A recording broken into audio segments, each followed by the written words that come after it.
ఏమండి, బలవంతుని బంధించమన్నాడు. మత్తయి సువార్త 18:18.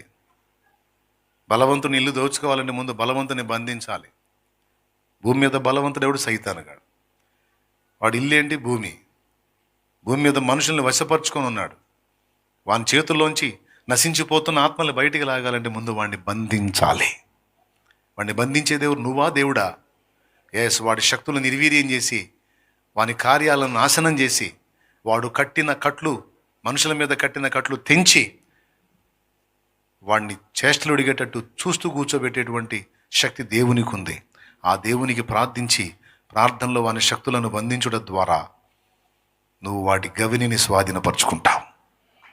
తెలుసా ఈ సంగతి నీకు?